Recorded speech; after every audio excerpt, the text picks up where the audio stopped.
Hey, what's going on, guys? Nick here with a pretty big Marvel update, quite possibly one of the biggest news stories of the year. Disney, Marvel Studios, and Sony have come to terms where basically the Spider-Man deal is officially off. At least until they can maybe work out something else in the future, but according to Deadline, Variety, Hollywood Reporter, all the big trades, the deal is over and Spider-Man is officially out of the MCU. Now, that doesn't mean that Spider-Man films are done altogether. Sources say that there are 2 more Spider-Man films, so Spider-Man 3 and 4, in the works, with Jon Watts and Tom Holland coming back along with Amy Pascal. But that means they're not going to be part of the MCU, so who knows what they're going to do with the story at this point, because, I don't know, from what I've seen of the MCU Spider-Man, it seems like his story is very much ingrained within the MCU in that world, so I don't know how you take the current story and somehow, take everything from the MCU and just basically gut it from top to bottom and make it not canon to that universe. It just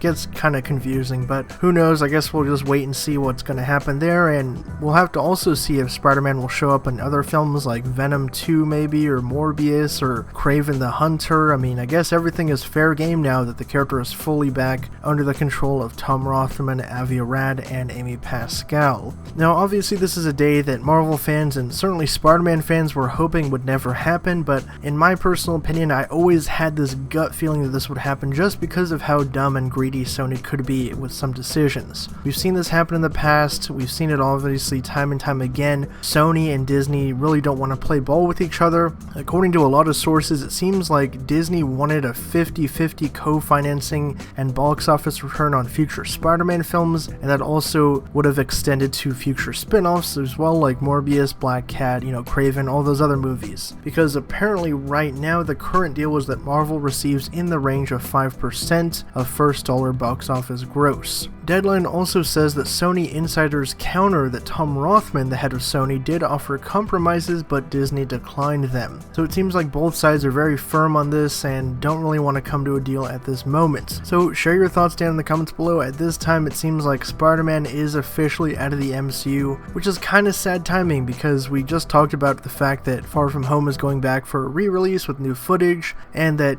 Disney and Marvel finally got the X-Men and Fantastic Four back, so that means that we're probably not going to be seeing Spider-Man team up with Wolverine or Human Torch or any of those characters, or even Deadpool for that matter, at any point anytime soon in the MCU, which is, just a gut punch. It's a pretty big shame that this is happening. But like I said, share your thoughts down below, and for all things Spider-Man, Marvel, and pop culture, be sure to subscribe to HN Entertainment.